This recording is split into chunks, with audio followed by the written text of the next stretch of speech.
नमस्कार दोस्तों, उम्मीद करता हूँ आप स्वस्थ होंगे, अच्छे होंगे और हमारे वीडियोस को लगातार देख रहे होंगे। इस उम्मीद के साथ आज की हमारी हेडिंग क्लास 10 से ली गई, जिसका नाम है एप्लीकेशन ऑफ ट्रिग्नोमेट्री, यानी कि त्रिकोणमिति के अनुप्रयोग। ठीक है, इसे हम लोग अपनी सुविधा के लिए हाइट एंड डिस्टेंस भी कह सकते हैं। काफी इंपॉर्टेंट क्वेश्चन है। न सिर्फ बोर्ड में, हिंदी में इसे हम लोग बोलते हैं ऊंचाई तथा दूरी, ऊंचाई तथा दूरी।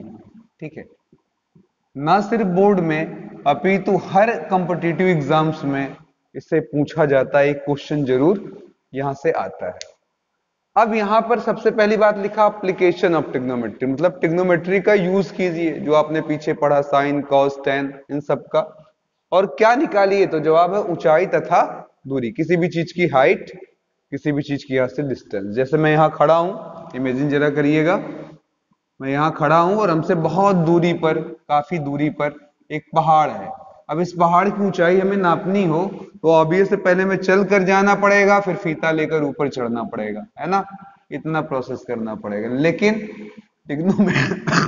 अगर आप ट्रिग्नोमेट्री जानते हैं तो यहां से बस एंगल फाइंड आउट करेंगे कि एंगल बन कितना रहा। अगर ये एंगल पता चल जाएगा, ये डिस्टेंस मालूम चल जाएगी, तो ऊपर चढ़ने वाली प्रक्रिया आपकी बच जाएगी।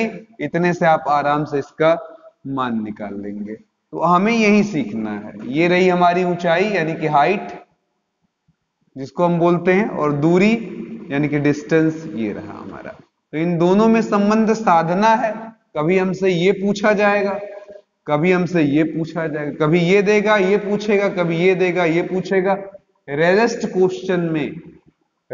क्वेश्चन में ये देकर इन दोनों में से भी कुछ पूछा जा सकता है।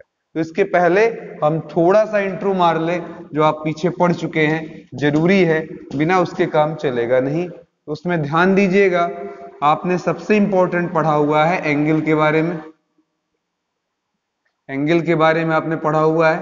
ठीक है, तो आइए एंगल थोड़ा सा याद करा दे आपको, सब इंपॉर्टेंट एंगल एक बार देख लीजिएगा। फिर उसके बाद मैं धीरे धीरे सारी थ्योरीज को रिलेट कर दे रहा हूं। क्या क्या आपने पढ़ा है? 0 डिग्री, 30 डिग्री, 45 डिग्री, 60 डिग्री और 90 डिग्री। ये प्रमुख कोण है जिन पर आप साइन थीटा का मान बता सकते हैं। कितना होता है? 0, 1/2, 1/√2, √3/2, 1।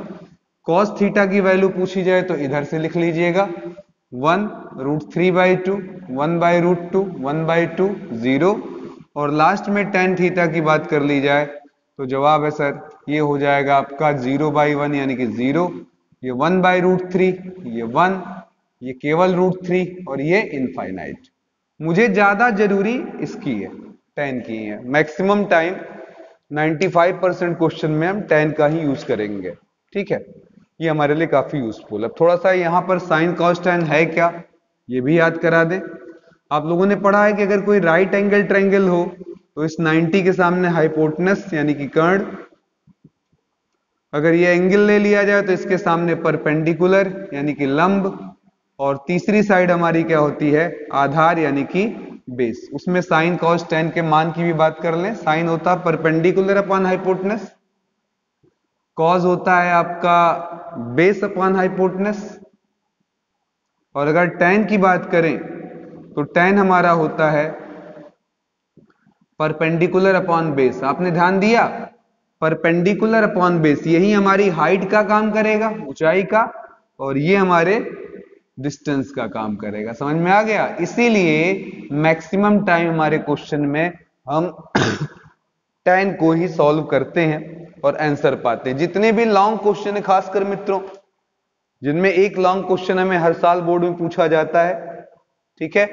तो उन सभी लॉन्ग क्वेश्चंस में टेन का यूज होना ही होना है। इसे गांठ बांध लीजिए।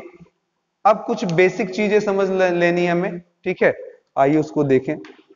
यहां पर सबसे इंपॉर्टेंट होता है एंगल मेजर करना, यही मैंने बोला।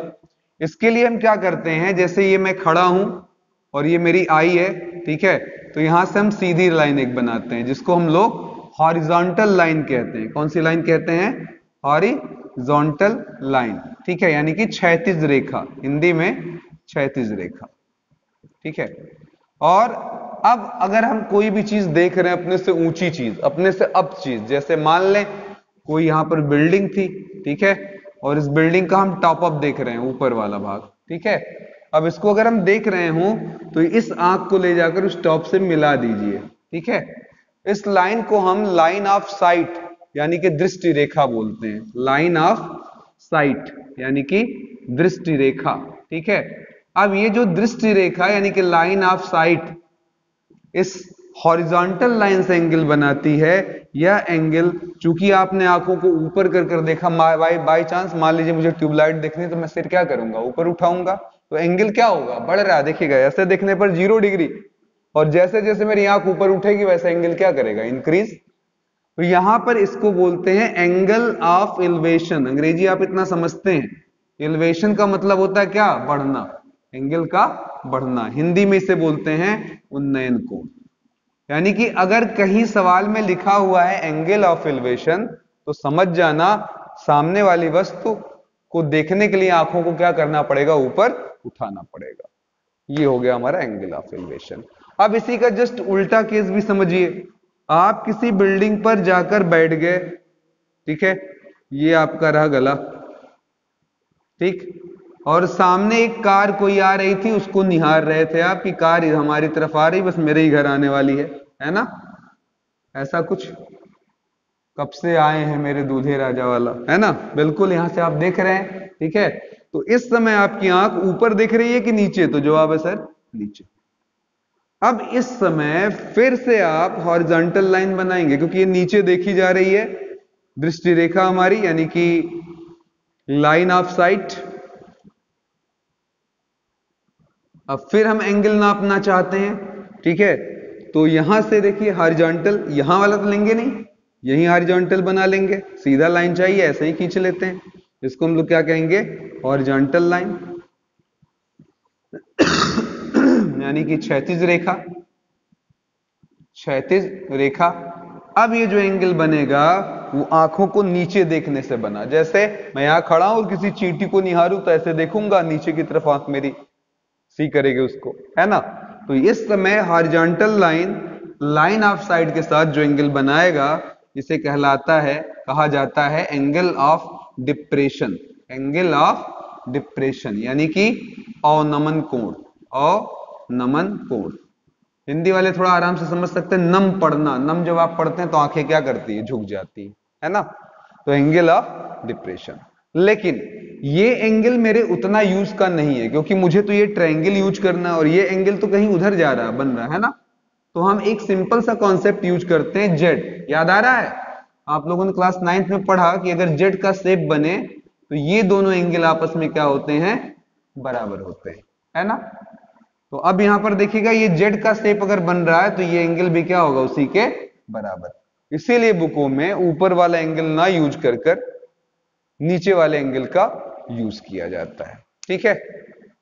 एक और भी हमारे पास एंगल है, लेकिन उसके बारे में मैं बिल्कुल लास्ट में आपको बताऊंगा, क्योंकि हमारे चैप्टर्स में इनका यूज इन दोनों एंगल के अलावा उसका यूज नहीं है, जबकि वो जानना सबसे ज्यादा जरूरी था, ठीक है। बुक्स में भी नहीं डिटेल दिया गया है ऐसा कुछ, केवल उन्नयन और अवनमन कोण दिया गया, तो मैंने इसको समझा दिया है, ठीक है। अब चलिए इस पर कुछ बेसिक सवाल लगाते हैं। इसमें कोई बहुत मुश्किल नहीं है कि आपको कोई प्रॉब्लम हो, आप डायग्राम एक बनाएंगे, उन्नयन और अवनमन का ख्याल करेंगे, यानी कि angle of elevation, angle of depression का ख्याल करेंगे, और जनरली सवालों में tan का उपयोग करेंगे, अकॉर्डिंग टू सिचुएशन भी मैं कहूंगा, क्योंकि अगर ये कुछ दिया है तो tan से काम चलेगा, ये दिया है तो sin से काम चलेगा, ये दिया है तो cos से। तो बेसिक सवालों में सब चलेगा, लॉन्ग क्वेश्चंस में ज्यादातर tan चलेगा। तो आइए जरा कुछ क्वेश्चन देख लिए जाएं, पहले बेसिक, जो बहुत ही आसान है, हद से ज्यादा आसान है, मजाक है ऐसे कह दें। वही इनको देखा जाए जरा। मैं ऐसा इसलिए बोलता हूं, बहुत सारे लोग कहते हैं कठिन है, तो उसका एक बुरा इफेक्ट पड़ता हमारे माइंड मेकअप पर, इसलिए थोड़ा हमें अलर्ट होना चाहिए कि सुनकर पहले हम किसी भी चीज को इजी बनाने की धारणा दिमाग में बैठा ले तो वो चीज अपने आप इजी लगने लगती है, ठीक है। और मेरे हिसाब से वैसे भी कोई भी एक्सरसाइज आपकी कठिन में नहीं आती, आप थोड़ी प्रैक्टिस करिए, हर चैप्टर आपको आ जाएगा। चलिए क्वेश्चन नंबर 1, सर्कस का एक कलाकार एक 20 मीटर लंबी डोरी पर चढ़ रहा है जो अच्छी तरह से तनी हुई है और भूमि पर सीधे लगे खंबे के शिखर से बंधी हुई है। ठीक है, ठीक है। यदि भूमि स्तर के साथ डोर द्वारा बनाया गया कोण 30 डिग्री का हो तो खंबे की ऊंचाई ज्ञात कीजिए। ठीक है, अब सुन लीजिएगा क्या लिखा हुआ है। A circus artist is climbing 20 metre long rope which is tightly stressed and tied from top of vertical pole to the ground. Find the height of pole if the angle met by rope with the ground level is 30 डिग्री। Pole की height बतानी। देखिए common sense है, थोड़ा सा खराई हुआ मित्रों, corona नहीं, टेंशन ना लीजिएगा। इधर देखते रहिएगा, ये एक पोल है जो जमीन पर गड़ा हुआ है। ठीक है, अब इस पोल को ऐसे तो खड़ा नहीं किया जा सकता, आप जानते हैं इसके लिए क्या करना पड़ेगा, आपको ऐसे रस्सी बांधनी पड़ेगी। तो जमीन में ऐसे खूंटा गाड़कर आपने रस्सी बांध दिया। अब इस पर एक आदमी जो है वो क्या किया, ऐसे पकड़ लिया और इस पर चढ़ना शुरू कर दिया। इस तरीके से सर्कस का कोई कलाकार है। ठीक है, अब वो बता रहा है कि अगर मैं यहां पर बात करूं एंगल ऑफ एलिवेशन की तो ये 30 डिग्री है। इस रोप की लंबाई 20 मीटर है, सॉरी इस रोप की लंबाई 20 मीटर है। क्वेश्चन आपसे पूछ रहा है इस पोल की हाइट क्या होगी। ये देखिए एच मैंने लगा दिया, ये एच क्या होगा। ठीक है, क्वेश्चन इतना ही मात्र है हमारे पास, find the height of the pole, है ना। डायग्राम भी एनसीईआरटी में दिया हुआ आपका, तो आप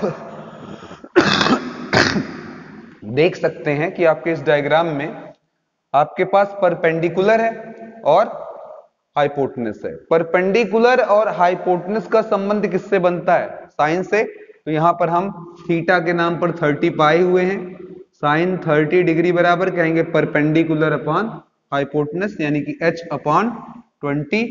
क्रॉस गुणा कर देंगे, h बराबर 20, साइन 30 आया, साइन 30 की वैल्यू 1/2 होती है, उठा लिया, 2 से काट दिया, 10 आ गया। तो यानी कि h बराबर पोल की ऊंचाई बराबर कितना हो जाएगा आपका 10 मीटर।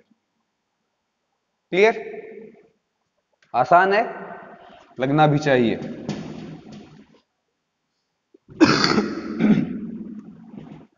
चलिए दूसरे सवाल की तरफ चलते हैं।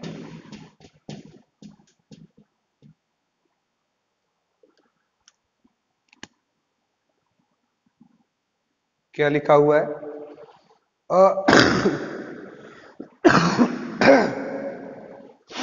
आंधी आने से एक पेड़ टूट जाता है और टूटा हुआ भाग इस प्रकार मुड़ जाता है कि पेड़ का शिखर जमीन को छूने लगता है और उसके साथ 30 डिग्री का कोण बनाता है। पेड़ के पाद बिंदु की दूरी जहां पेड़ का शिखर जमीन को छूता है 8 मीटर है।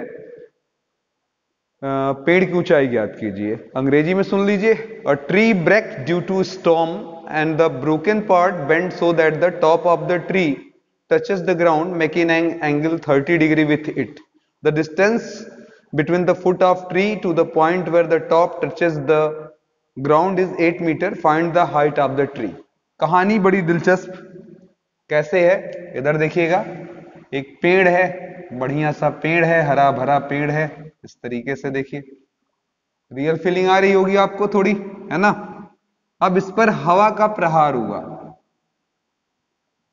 हवा के प्रहार के नाते ये कहीं से टूट गया, मान लिया यहां से टूट गया, ये मैं नहीं कहूंगा बीचों बीच से, ऐसा लिखा नहीं है, कहीं से टूट गया।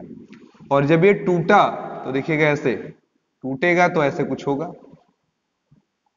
ठीक, आकर जमीन पर टच करने लगा। सवाल भी ये कहता है कि टूटा, ऐसा नहीं कि हवा में लटका, आकर जमीन पर टच करने लगा। इसका जो टच करने वाला भाग है वो अपने जमीन यानी कि इस अर्थ से 30 डिग्री का एंगल बना रहा था। और जब हमने इसके जड़ से यानी कि रूट से, ट्री के रूट से जहां टच कर रहा है उसकी डिस्टेंस नापने का प्रयास किया तो जवाब मिला कि सर वो 8 मीटर आ रहा है। कितना है, 8 मीटर आ रहा है। ठीक है, कोई प्रॉब्लम। अब हमसे पूछ रहा है हाइट ऑफ द ट्री क्या होगा। थोड़ा मेरा डायग्राम थोड़ा और अच्छे से समझे। ए बी सी, हम अगर पूछे हाइट ऑफ ट्री यानी कि पेड़ की ऊंचाई, ठीक है। तो आप सीधे बोल सकते हैं सर एसी है ना, बोलो जरा पूरा क्या है, एसी है। और उस एसी को अगर दो इंस्टॉलमेंट में लीजिए, A B plus B C है। अब फिर वापस जाते हैं, ये देख रहे हैं यही हिस्सा टूट कर तो लटका है, कौन सा हिस्सा, नाम बोलिए उसका, बीसी। बीसी टूट कर इधर आ चुका है, तो यहां पर आप सी लगा दिए। समझ में आया, ऊपर वाला सी ही नीचे वाला सी है, समझ में आ गया। तो हमें एक बार ए बी चाहिए और एक बार बी सी यही मिल जाए तो आंसर आ जाएगा। ये क्वेश्चन नंबर 1 था। अब इन दोनों की व्यवस्था बनाइए अपने डायग्राम से, देखिए क्या आप मदद ले सकते हैं, ठीक है। सबसे पहले देख लें, आपको बेस मालूम है, ये हमारा परपेंडिकुलर हुआ, परपेंडिकुलर के सामने क्या होगा, हाइपोटेनस। एंगल के सामने क्या होगा हमारा, परपेंडिकुलर। और ये हमारा बेस ही है। तो अब बेस है आपको, और बेस की मदद से एच और पी पता करना है, सीधी सी बात। तो इन ट्राइंगल एबीसी में क्या हो जाएगा, कहेंगे सर इसमें tan से काम चल जाएगा, tan 30 बराबर परपेंडिकुलर अपॉन बेस। tan 30 की वैल्यू 1/√3। परपेंडिकुलर का मतलब यहां पर ए बी से है, और बेस का मतलब 8 से है ना। तो ए बी बराबर क्रॉस गुणा हो जाएगा 8 का उधर, 8/√3, क्वेश्चन नंबर 1। और फिर हम एक बार इसमें संबंध साध लें, तो cos से काम चल सकता है, cos 30 बराबर होता है बेस अपॉन हाइपोटेनस, चलेगा। फिर बोलेंगे cos 30 की वैल्यू कितनी होती है, √3/2। बेस कितना है 8, हाइपोटेनस h जिसको बोल रहे हैं वो वाकई में कौन है, BC। तो BC हो गया, क्रॉस गुणा हो गया, क्रॉस गुणा हो गया, BC इंटू √3 बराबर 8 दूना 16, या BC बराबर हो जाएगा 16/√3। तो देखिए आपका सारा काम बन गया है ना, सारा काम आपका बन चुका है। आपको केवल आंसर देना था, तो आइए जरा आंसर दे दिया जाए। बोलिए जरा, दोनों को उठाए और यहां पर जोड़ लिए, बोलिए कितना कितना, 8/√3 प्लस 16/√3। तो 16 और 8 मिलकर 24/√3 अपॉन में √3। पर नीचे √3 पसंद नहीं करते हम लोग, बचपन से पढ़ते आ रहे हैं, आप रैशनलाइज कर लेंगे। तो √3 का ऊपर और नीचे गुणा कर दिया, √3 का मल्टीप्लाई 3 हुआ, 3 से काट देंगे 8 आ जाएगा। तो आंसर हुआ 8/√3 मीटर। हमारे इस पेड़ की कुल हाइट कितनी है, 8/√3 मीटर। √3 पसंद ना आए तो √3 की जगह 1.73 रखकर आप मल्टीप्लाई भी कर सकते हैं, ये आपकी निजी इच्छा है, ठीक है। तो समझ में आ गया। इसी डायग्राम में इस 8 मीटर की सहायता से h पता किया, इसी 8 की सहायता से p, और ये दोनों अगर जोड़ दें तो पेड़ मेरा फिर से खड़ा हो जाएगा। समझ में आ गया। तो सिंपल चीज है, देख रहे हैं आप, आराम से लग जा रहा है, कोई प्रॉब्लम नहीं कर रहा।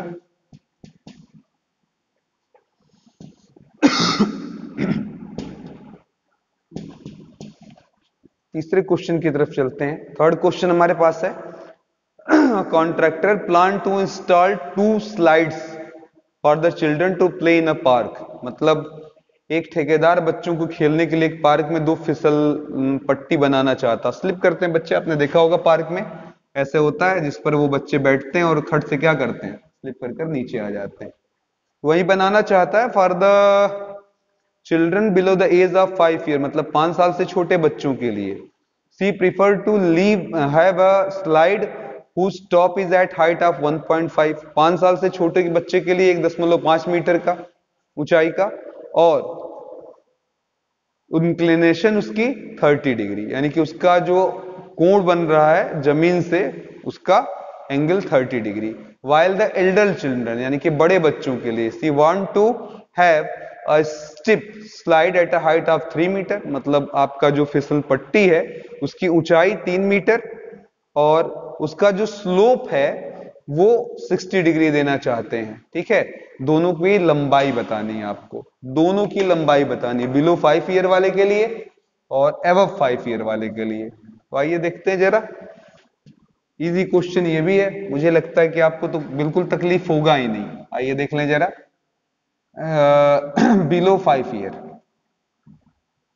5 साल से छोटे बच्चे के लिए क्या प्लानिंग है उसकी, कि हम 1.5 मीटर का क्या बना लें, ऊंचाई का खड़ा कर दें ये, और उसके बाद यहां से हम स्लिप करने वाली फिसल पट्टी बना लें, और ये फिसल पट्टी अपने बेस से 30 डिग्री का एंगल बनाए।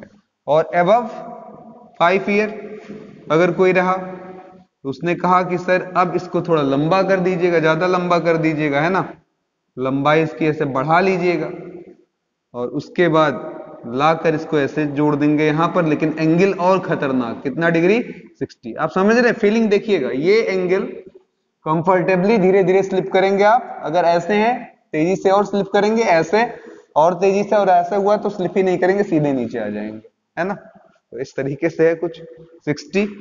इसकी ऊंचाई कितनी, 3 मीटर। क्वेश्चन हमसे ये पूछा गया लेंथ ऑफ स्लाइड, जिस पर सरकेगा बच्चा, यहां सरकेगा, ठीक है, उसकी लंबाई कितनी होगी। तो इसकी लंबाई L1 लिख लेते हैं, इसकी लंबाई क्या, L2। और मुझे नहीं लगता कि अब किसी को कुछ बताना पड़ेगा, है ना। आपके पास ये ज्ञात है, ये पता करना है, ये एंगल मालूम है। तो दिस और दिस ये हमारा क्या है, बोलिए, एंगल के सामने क्या पड़ता है, परपेंडिकुलर। 90 डिग्री के सामने हाइपोटेनस, एंगल के सामने परपेंडिकुलर यानी कि लंब, और 90 डिग्री के सामने क्या है, परपेंडिकुलर। तो दोनों जगह एक ही काम करना है, बस एंगल अलग अलग है। यहाँ साइन 30 लगाइए, परपेंडिकुलर अपॉन हाइपोटेनस यानी कि 1.5 अपॉन L1। साइन 30 की वैल्यू 1/2, तो क्रॉस गुणे के बाद हम क्या पाने वाले हैं, L1 बराबर 3 मीटर। इस वाले केस में आ जाएं तो यहां पर हम लिख सकते हैं साइन 60 डिग्री बराबर परपेंडिकुलर अपॉन हाइपोटेनस यानी कि 3/p, है ना, या L2 कर दे। साइन 30 की वैल्यू √3/2, 3 के जगह √3 लिख सकते हैं और नीचे L2, तो ये कट गया। L2 बराबर कितना हो जाएगा, 2√3 मीटर, ठीक है। तो बच्चों का 3 मीटर का और बड़ों का 2√3 मीटर का फिसल पट्टी होगा, ठीक है।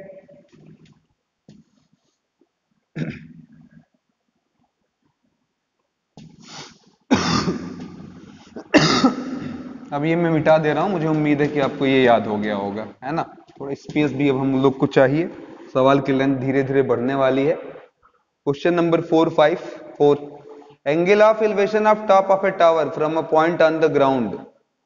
किसी टावर की जमीन से लिया गया एलिवेशन यानी कि उन्नयन कोण, which is 30 degree metre away from foot of tower is 30 degree, जो कि टावर के पैर से लगभग कितना दूर है, 30 मीटर दूर है, 30 डिग्री पाया गया। तो क्वेश्चन ये है कि find the height of tower. सस्ता सवाल है, आसान सवाल है, निपटा देंगे तुरंत।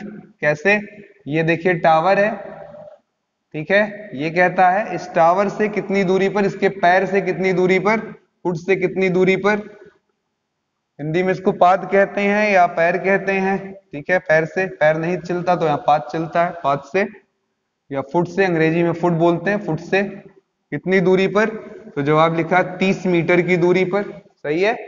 30 मीटर की दूरी पर हमने एक पॉइंट लिया और यहां से उसका एलिवेशन लिया, एंगल ऑफ एलिवेशन यानी कि उन्नयन कोण, ऊपर की तरफ देखा तो ये जो एंगल बना वो 30 डिग्री दिया हुआ है। पूछ रहा है what is the height of tower, ये कितना होगा। अब तो मुझे लगता है कि इसमें कुछ करना है नहीं, बोलिए जरा जल्दी से। दिस अपॉन दिस यानी कि परपेंडिकुलर अपॉन बेस किससे लगेगा, tan से। tan 30 बराबर h अपॉन 30 हो गया। tan 30 की वैल्यू 1/√3 h, 3 × 10 लिख सकते हैं 30 को, चलेगा। क्रॉस गुणा करिए, ये ऊपर आ जाएगा और 3 को लिख लेना √3 × 10, नीचे √3 है, कट जाएगा। तो आंसर आ गया 10√3 मीटर। आसान था, बहुत ही इजी क्वेश्चन है मित्रों। अभी लॉन्ग क्वेश्चन अब जल्दी ही शुरू होने वाला है, 1-2 क्वेश्चन के बाद। अगला क्वेश्चन सुनिएगा। A kite is flying at the height of 60 metre from the ground. एक पतंग उड़ रही है हवा में, ठीक है, जमीन से कितना ऊपर, कितना ऊपर, कितना ऊपर, तो लिखा है सर 60 मीटर ऊपर, ठीक है। The string attached to the kite is temporarily tied to the ground। आप जब पतंग उड़ाते हैं तो आपको मालूम होगा ऐसे 2 धागे निकलते हैं, फिर ये दोनों को बांध कर हम लाते हैं ऐसे, लेकिन इस धागे को उसने बताया कि कहीं हम ले जाकर जमीन पर कहीं बांध दिए, है ना, ऐसे बांध दिया। The inclination of string with the ground is 60 degree. अब ये भी बता दिया कि ग्राउंड से इस स्ट्रिंग का जो एंगल ऑफ एलिवेशन यानी कि उन्नयन कोण जो है वो कितने के बराबर है, 60। ऊपर की तरफ देखने पर 60 है। ठीक है, अब आसान सा क्वेश्चन है, find the length of string assuming there is no slack in the string. कहता है ये जो धागा बिल्कुल तना हुआ है, तब इस धागे की लंबाई क्या होगी, ये मानते हुए कि पूरा एकदम तना, जरा भी लूज नहीं है। ठीक है, आसानी से लग जाएगा। एंगल के सामने क्या पड़ने वाला हमारा, परपेंडिकुलर। 90 के सामने हाइपोटेनस, परपेंडिकुलर और हाइपोटेनस का संबंध सधने वाला किससे है, तो जवाब है परपेंडिकुलर हाइपोटेनस का साइन से सधेगा। तो साइन 60 बराबर परपेंडिकुलर अपॉन हाइपोटेनस, साइन 60 की वैल्यू √3/2 पर परपेंडिकुलर 60, और यहां पर h कहना गलत होगा। ठीक है, अच्छा हाइपोटेनस है, ठीक है। यहां पर हम लोगों ने क्या लिख लिया, l। ठीक है, अब इसे क्रॉस गुड़ा, तो √3l बराबर 60 इंटू 2 120, पर मैं जानबूझकर इसको लिख रहा हूं 3 गुड़े 20, 60 गुड़े 2।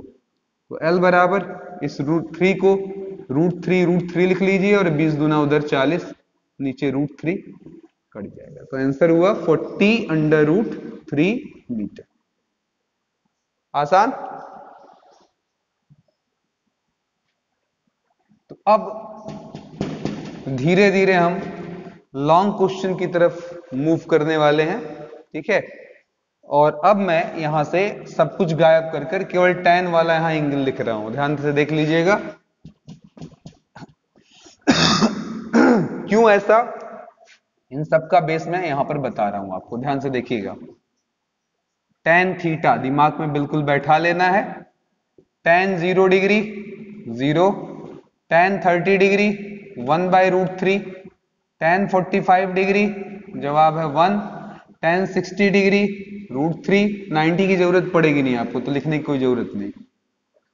अब यहां लॉन्ग क्वेश्चन शुरू होंगे, इनसे एक क्वेश्चन जरूर हर साल हमारे बोर्ड में पूछा जाता है। आप बस ध्यान से सुनना जो जो बातें मैं बोलता हूं। पहला, वहां 2 राइट ट्रायंगल होंगे, there are 2 right triangle, right angle triangle. मतलब आपके सवाल में 2 समकोणीय त्रिभुज होंगे। कितने त्रिभुज होंगे, 2 समकोणीय त्रिभुज, यानी कि 2 राइट एंगल ट्रायंगल होंगे। Apply tan on both, apply tan on both, दोनों पर आप tan जरूर अप्लाई करिए। ये मेरी ट्रिक है, टिप्स है, जिससे आपको सवाल बहुत आसान लगने वाला है। ठीक है, दोनों पर आप tan अप्लाई करेंगे तो आपको 2 रिलेशन मिलेंगे, और हमको 2 ही वेरिएबल भी है मेरे पास, 2 चर भी है मेरे पास। कौन कौन, हाइट एंड डिस्टेंस, सॉल्व हो जाएगा। ठीक है, दूसरी चीज, जब हम किसी दिए गई चीज की तरफ बढ़ते हैं तो देखिए क्या होता है। मान लीजिए हम यहां थे, एंगल ऑफ एलिवेशन ऐसा बना, हम यहां आ गए, यहां बना, यहां आ गए, यहां बना। कुछ आपने केयर किया, जरा मुंह देखिएगा इसका। मतलब पास जाने पर, आगे बढ़ने पर क्या होता है, क्या ये एंगल बढ़ रहा है घट रहा है, तो जवाब है बढ़ रहा है। ठीक है, हम हैं दूर से किसी चीज को आराम से देख, लेकिन जैसे पास जाएंगे ऐसे ऐसे अपना सिर, जैसे हाथी है, हाथी को यहां से देखा, आराम से देख लिया, लेकिन पास जाएंगे तो ऐसे हाथी को ताकना पड़ेगा, है ना। तो दैट इज कि आगे बढ़ने पर एंगल इंक्रीजेस, एंगल इंक्रीजेस। और उल्टा आप समझ गए होंगे, इधर आओगे तो क्या करेगा, एंगल डिक्रीजेस, कोण घटेगा। ठीक, तो बस 2 बातों का मेरे दोस्त ध्यान से ख्याल रखो। ये अच्छा सा डायग्राम बनाओ पहले पढ़ पढ़कर, उस डायग्राम के बाद जितना भी राइट एंगल ट्रायंगल हो आपके पास, 2 जनरली हर बार होंगे, 2 से ज्यादा मिलेंगे भी नहीं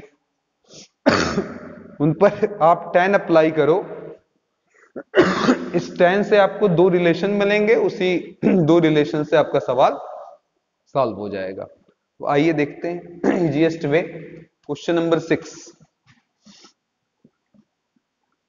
1.5 meter tall boy is standing at some distance from a 30 meter tall building। एक लड़का है जिसकी खुद की ऊंचाई 1.5 मीटर है, और एक 30 मीटर ऊंची बिल्डिंग से कुछ दूरी पर खड़ा है। आइए देखते हैं, ये रही बिल्डिंग। ठीक, यहां से कुछ दूरी पर मान लेते हैं एक लड़का खड़ा कर दिया गया, और थोड़ा सा ऊंचा कर लें। इस लड़के की हाइट 1.5 मीटर, इस बिल्डिंग की पूरी हाइट 30 मीटर। ठीक है।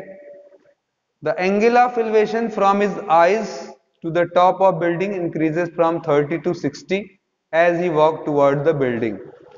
पहले उसने पाया कि ये ऊपर देखेंगे अगर एंगल, तो देखिए हमेशा अपने लाइन ऑफ साइट ये हो गया और हॉरिजॉन्टल से ही एंगल लेते हैं, तो ऑब्वियस है यही एंगल होगा हमारा। तो यहां से एंगल नापा गया 30 और कहा गया सर कुछ और आगे बढ़ जाए, अगर आगे बढ़ रहा है आगे की तरफ, क्योंकि इंक्रीज हो रहा है, आप देख रहे हैं 60 डिग्री हो गया, इसका मतलब उधर ही जा रहा है।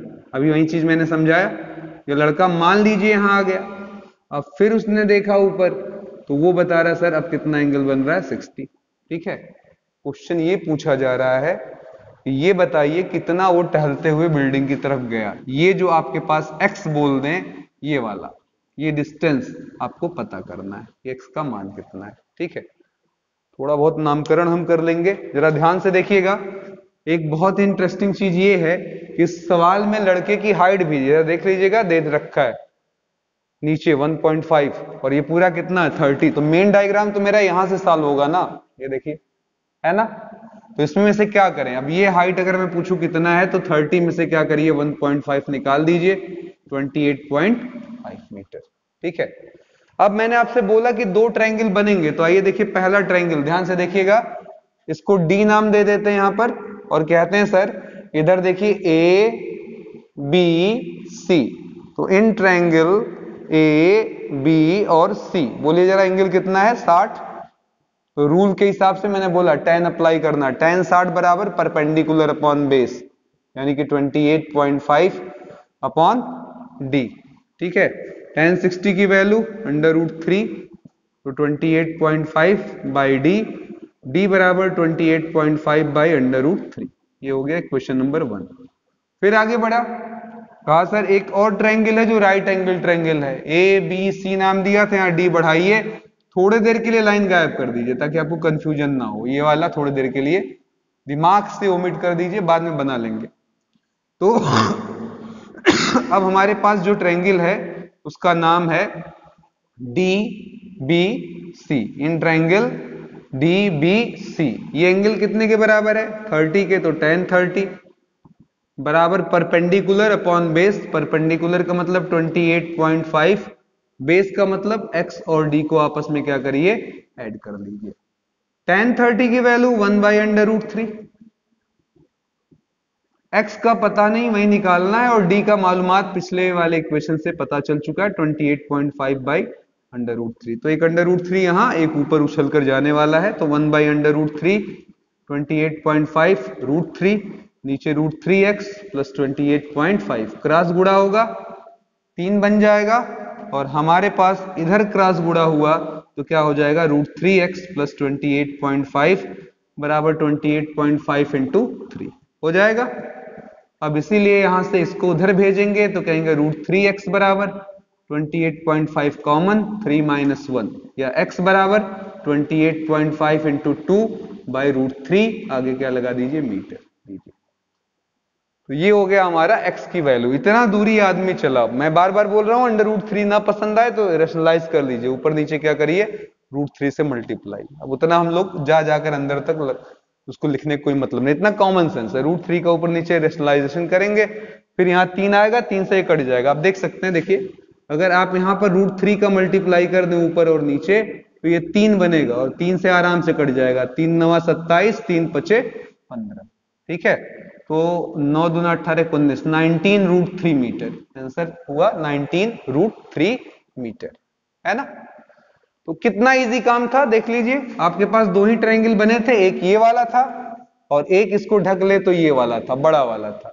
दोनों पर हमने अप्लाई कर दिया, हमारा आंसर आराम से आ गया, है ना। चलो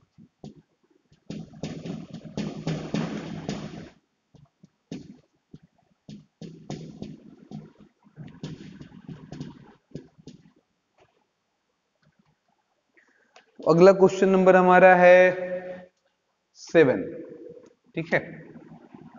क्या लिखा हुआ है जरा पढ़िए।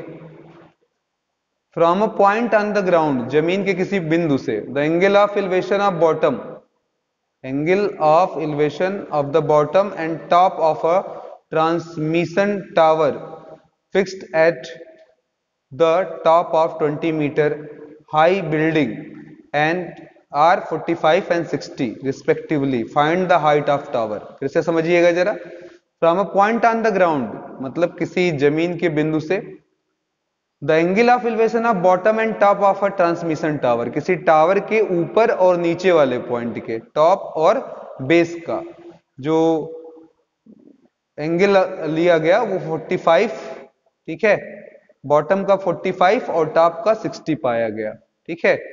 जबकि ये जो टावर है, ठीक है, वो एक बिल्डिंग जो कि 20 मीटर ऊंची है उस पर फिक्स किया गया है। Find the height of tower, tower की हाइट पता करिए। ये देखिएगा जरा, ये रही बिल्डिंग मेरी, डायग्राम समझिए पहले, वो बहुत जरूरी है समझना। ये बिल्डिंग 20 मीटर हाइट है, ठीक है, इसी पर हमने एक टावर लगा दिया, ठीक है, एक टावर यहां पर फिक्स कर दिया, चलिए, है ना, एक टावर लगा दिया इस तरीके से। अब जमीन पर एक पॉइंट ले लिया हमने, ठीक है, और यहां से एक बार इसका टॉप देखा, एक बार इसका बेस देखा। जब बेस देखा तो 45 डिग्री बना था, है ना, ये देखिए हॉरिजॉन्टल साइड आपका ऐसे ऐड कर जाएगा। और जब टॉप देखा पूरा ऊपर वाला, तो आप खुद देख रहे हैं, देखिए 45 से थोड़ा सा एंगल इतना बढ़ गया है ना, तो 45 में 15 लगभग बढ़ा। तो जमीन से फिलहाल पूरा दिया हुआ हमको कितने डिग्री के बराबर, 60 डिग्री के। बेस से, जमीन से, यानी कि हॉरिजॉन्टल से 60 डिग्री है। क्वेश्चन ये पूछ रहा है कि इस टावर की हाइट क्या है, इसका h कितना है, ठीक है। तो चलिए जरा सवाल में वापस लौट जाते हैं, देखते हैं क्या होगा।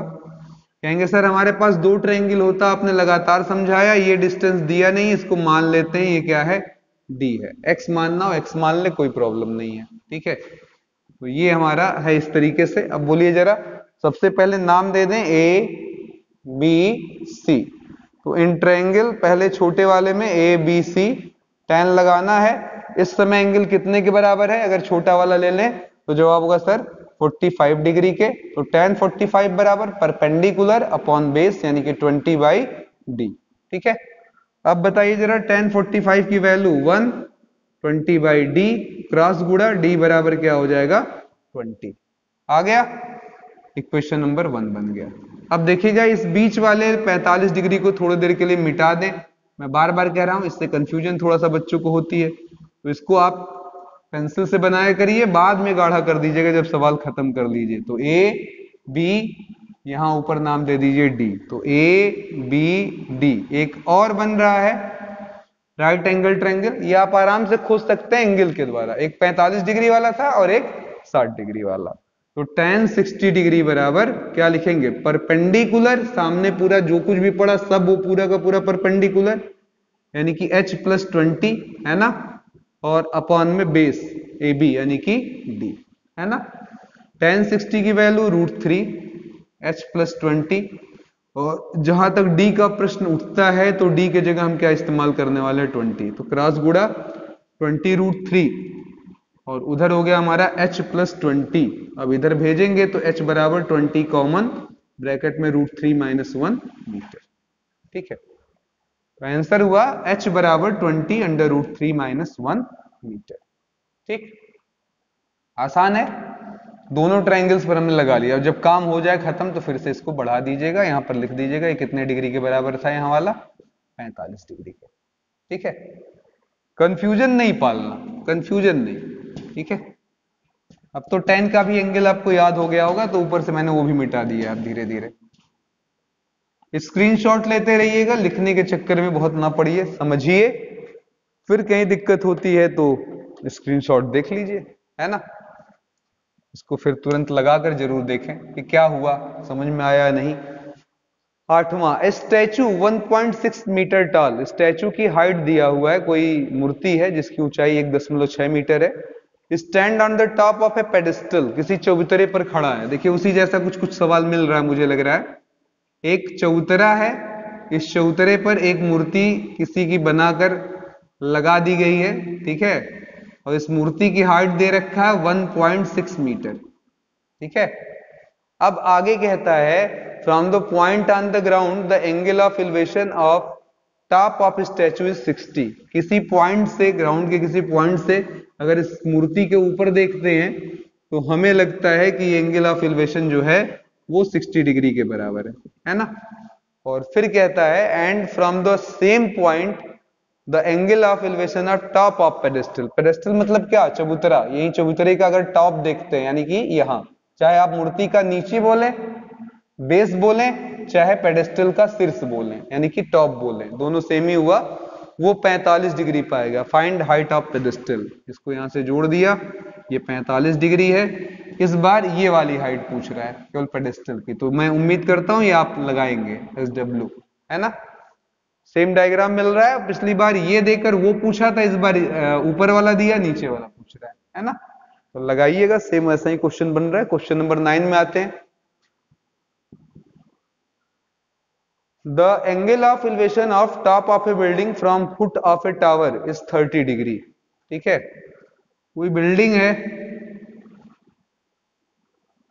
कोई टावर है। अभी टावर के बारे में तो मैं कुछ बोल नहीं पाऊंगा, बड़ा है कि छोटा है, क्या है, ठीक है। लेकिन देखिएगा, जितना बातें अभी मैंने सुनी उनसे मैंने बोला एक टावर है और एक क्या है, इधर हमारे पास टावर है TOWER, ठीक है, उधर है बिल्डिंग BUILDING, यानी कि इधर है एक बिल्डिंग, इधर है एक टावर, ठीक है। उधर एक इमारत है, इधर एक टावर है। अब देखिए क्या होता है, कहानी में क्या लिखा हुआ आगे। The angle of elevation of top of A building from foot of A tower is 30 degree. ठीक है, अगर यहां से हम टावर से बिल्डिंग की ऊंचाई लें, ऊपर वाला एलिवेशन लें, तो उस स्थिति में उसका एलिवेशन कह रहा है 30 डिग्री पाया जाएगा। फिर से एक बार लाइन रिपीट कर लें। लिखा हुआ है कि the angle of elevation of top of the building, building के सबसे ऊंचे बिंदु का, from the foot of A tower, tower के पैर से 30 डिग्री है। And the angle of elevation of top of tower from foot of building, इस बिल्डिंग के फुट से अगर हम टावर को देखते हैं तो एंगल 60 मिलता है। अब ये बताइए, बहुत बड़ी बात कहता है, बताइए क्या टावर छोटा है कि बड़ा? तो कहेंगे सर जी बड़ा, क्योंकि यहां पर आपने बोला कि एंगल कितना बन रहा है हमारा, 60 बन रहा है। तो थोड़ा और ऊंचा कर लीजिए, यहां से देखिए, इसको देख लीजिए, इसका शीर्ष, तो यहां पर बता रहा है कि सर ये 60 डिग्री है। ठीक है, अब आगे कहता है if the tower is 50 metre height, अगर इस टावर की ऊंचाई 50 मीटर है, तो फिर क्वेश्चन हमारा ये पूछा जा रहा है कि हाइट ऑफ बिल्डिंग क्या होगी, इसकी ऊंचाई कितनी होगी, h कितना होगा, है ना। तो बहुत आसान है, दो राइट एंगल ट्रायंगल आपको दिख रहे होंगे, एंगल के नाम से ही पता चल रहा होगा, एक 30 वाला और एक 60 वाला। तो सबसे पहले यहां आ जाएं ABC के पास, ठीक है, और बोले इन ट्रायंगल ABC, सही है, ABC, ये एंगल कितने के बराबर, 60 डिग्री के, तो tan 60 डिग्री बराबर perpendicular upon base, perpendicular upon base, तो परपेंडिकुलर का मतलब 50 और बेस का मतलब हुआ x। tan 60 की वैल्यू होती है √3, आगे 50/x, तो x बराबर 50/√3। ठीक है, हो गया इक्वेशन नंबर 1। ठीक है, फिर आते हैं दूसरे वाले डायग्राम में। दूसरा डायग्राम कौन सा है, ACD, कौन सा है, ACD, तो इन ट्रायंगल ACD, ये वाला कितना एंगल दिया हुआ, 30, तो लिखेंगे tan 30 डिग्री बराबर परपेंडिकुलर अपॉन बेस, यानी कि h अपॉन क्या कर दें, x, हो जाएगा h अपॉन x। अब बोलिए जरा, इसका क्रॉस गुणा कर देंगे तो h मिल जाएगा। तो tan 30 की वैल्यू 1/√3 और x की वैल्यू एज एबव आप देख रहे हैं 50/√3, तो h बराबर क्या हो जाएगा, 50/√3, √3 का मल्टीप्लाई करने पर 3 हो जाएगा, 50/3 मीटर। या फिर आप काट कर लिखना चाहें तो 3 एक्का में 3, 3 छक 18, फिर 2 0, 3 छक 18, यानी कि 16.66 मीटर, और 66 लिखने से अच्छा है कि 67 मीटर कर दीजिए, है ना। मुझे लगता है काफी आसान सवाल था, इधर उधर पर बेस था, बिल्कुल आमने सामने पर हम लोगों ने उसको सेटअप कर दिया, आराम से हमको आंसर मिल गया, है ना। Clear, clear. चलिए क्वेश्चन नंबर 10 की तरफ चलते हैं। ठीक है, ठीक है, क्वेश्चन नंबर 10 की तरफ चलते हैं और इसी पर विराम लगाएंगे क्योंकि इसमें एक पार्ट और हमें लेकर चलना पड़ेगा, क्योंकि बहुत सारी बातें इसमें भी और भी बची हैं जो धीरे धीरे बताई जाएंगी। Two pole of equal height are standing opposite each other on either side of the road. ठीक है, दो पोल हैं जिनकी ऊंचाइयां बराबर हैं, रोड के इधर उधर खड़े हैं, है ना। यानी कि पोल्स की हाइट फिक्स है, जितना तुम होगे लंबा उतना ही हम होंगे लंबा, और हम दोनों के बीच में क्या है, तो जवाब है सड़क है, ये रास्ता है। ठीक है, इस तरीके से दोनों की हाइट सेम है, ये भी h है तो ये भी h है। ठीक है, फिर कहता है ये रोड जो है वो 80 मीटर चौड़ा है, 80 मीटर चौड़ा। अगर पूरा पूछ लें यहां से यहां तक तो ये 80 मीटर चौड़ा है। अब कहता है कि from a point between them on the road the angle of elevation of the top of pole are 60 and 30। इसी रास्ते में कहीं कोई पॉइंट ले लिया और उस पॉइंट से हमने क्या किया, एक बार उधर और एक बार इधर। अब आप खुद गेस करिए जरा, एक बार उधर एक बार इधर, और एंगल अलग अलग दिया है। एक दिया है 30 60, कैसे पॉसिबल है? पोल के जितना पास जाओगे उतना एंगल क्या होगा, ज्यादा। यानी कि ये वाला अगर पास है तो 60, और अगर दूर हैं आप तो आपको पीछे आने पर आपका एंगल क्या होता है, घटता है। ये एंगल क्या होगा, 30। ठीक है, अब क्वेश्चन हमारा यही है कि find the height of the pole and distance of the point from the pole. यानी कि इन पोलों की ऊंचाई क्या होगी, जो कि सेम है दोनों के लिए, और साथ ही साथ इन पोलों से इस पॉइंट की दूरी क्या होगी जहां से हमने एलिवेशन इधर उधर लिया है। अगर नामकरण कर लें तो A B C D E चलेगा। अब बताइए इन ट्रायंगल बारी बारी से, अगर मैं इसे x मान लूं थोड़ी देर के लिए, तो इतना तो आप जानते ही हैं कि अगर ये टोटल हमारा 80 था, उधर x है, तो इधर जो रिमेन बचेगा, शेष बचेगा, वो 80 में से क्या करेगा, x निकालने पर मिल जाएगा। तो 80 माइनस एक्स, ए बी की लंबाई 80 माइनस एक्स, बी सी की लंबाई x। अब आप बोल सकते हैं कि इन ट्रायंगल जो भी लेना हो आपको, बी सी डी, क्या लिख सकते हैं, tan 60 डिग्री बराबर h अपॉन x। tan 60 का मान √3, तो h अपॉन x। तो फिर हम कह सकते हैं, हमें h ही पूछा गया और x भी पूछा गया, तो कोई भी ले सकते। चलिए h बराबर हो जाएगा √3x, इक्वेशन नंबर 1। फिर वापस आते हैं इधर वाले में, ए ई बी, ये भी राइट एंगल ट्रायंगल है, तो इन ट्रायंगल ए ई बी कितना एंगल है हमारे पास, 30 डिग्री। tan 30 डिग्री बराबर perpendicular upon base h upon 80 minus x. तो फिर हो गया हमारा tan 30 के जगह 1/√3 h 80 माइनस एक्स, x के जगह हम अभी जो मन करेगा उस हिसाब से इस्तेमाल कर लेंगे, चाहे पहले x निकाल लेंगे चाहे पहले h निकाल लेंगे। तो क्रॉस गुणा 80 माइनस एक्स बराबर √3, h है, h के जगह पर बोलिए जरा, h के जगह पर क्या लिख सकते हैं, √3x। ऐसा क्यों कर रहे हैं, क्योंकि ऐसा करने से ये पूरा इक्वेशन पे इधर तो x नहीं है, उधर भी x में बदल जाएगा। तो ये 80 माइनस एक्स बराबर 3x, ये उधर गया तो 80 बराबर क्या आ जाएगा, 4x, 3x 4, और 4 से काटेंगे तो 20 आ जाएगा। तो हमारा जवाब हुआ कि x बराबर कितना है, 20 मीटर। x बराबर कितना है, 20 मीटर। यानी कि अपने डायग्राम में जरा देख लीजिएगा, BC को हमने x बोला है, तो BC बराबर क्या हो गया, 20 मीटर। इधर देखिए ये 20 मीटर। AB की बात कर लें तो AB को हमने अपने डायग्राम में बोला है 80 माइनस एक्स, तो 80 माइनस एक्स मतलब 80 माइनस 20, जो कि कितना हो गया, 60 मीटर। समझ में आ गया। और हाइट की बात बची हुई है, तो हाइट के लिए फ्रॉम 1 बोलिए जरा, फ्रॉम 1 पहले इक्वेशन से h बराबर कितना है, √3x, तो h बराबर x के जगह 20 रखने पर 20 √3 मीटर। तीनों का मान हमें मिल जाएगा। ठीक है, तो उम्मीद करता हूं कि ये सारे क्वेश्चंस आपको बहुत ही आसान लगे हों और आपकी बेसिक भूमिका जो है हाइट एंड डिस्टेंस की वो क्लियर हुई होगी। अगले पार्ट में फिर हमारी मुलाकात होगी। 7 सवाल हमारे पास, 6 सवाल बचे हुए हैं, इन 6 को लगाएंगे, एक बार थ्योरी को फिर से रिवाइज करेंगे और पूरे लुफ्त के साथ उन 6 सवालों को लगाएंगे, क्योंकि कुछ कॉन्सेप्ट आपको देने हैं, कुछ अच्छे सवाल भी हैं, कुछ बातें का बढ़ाई जा सकती है, का क्वेश्चन बढ़ाया जा सकता है। तो इसी उम्मीद के साथ कि आपको मजा पूरा आया हो, मैं आनंद सर आपसे लेता हूं इजाजत। अगले वीडियो तक के लिए जय हिंद, जय भारत।